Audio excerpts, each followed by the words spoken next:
About the evolution of the living and the residential assets, I think that there has been a substantial evolution. I think that there is a clear requirement for further flexibility, and this is something needed to meet the evolution of needs of the potential residents, and also the evolution of the households, for example, the household size. So that's the reason why we are having an increasing number of formats. So we have co-living, we have flex living, we have short-term stay, we have long-term stay. But I would like also to remark that I think that we are still in a learning phase, okay? Which means basically that we as operators and as investors, we are still learning and knowing more and more about these formats and about which is the level of acceptance and preferences of the residents in which they are having or they are testing or they are using these formats. About the situation and the problem of housing in Europe, I think that this situation is clearly starting to be dramatic in certain countries. I think that there are three main pillars as a solution. One is the regulation of the sector. I think that in some cases we have suffered over-regulation in the last 4, 5, 6 years. I think that we really need to foster the development of the new offer, and I think that we need to have legal stability. Legal stability is important not only for the operators and investors already in the sector, but also for the newcomers.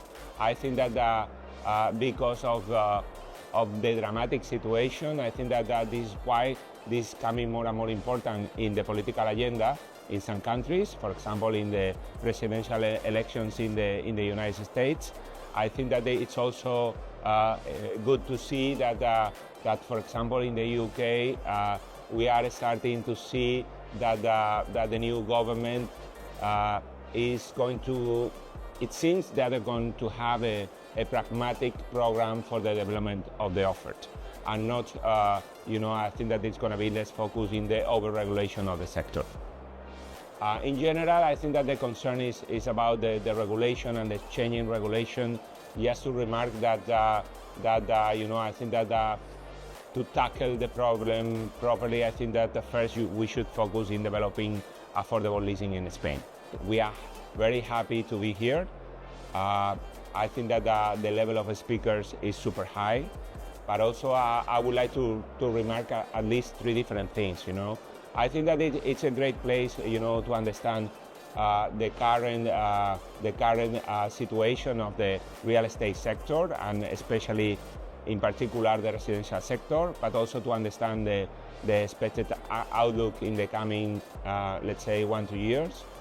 The second one, I think that it's an incredible gathering of people, so I think that you could do, networking in a very super efficient way, so I think that this is very helpful. And the third point, I think that it's about momentum. I think that we are in a very interesting momentum. We are seeing in the market that in the macroeconomics that interest rates are starting to decrease.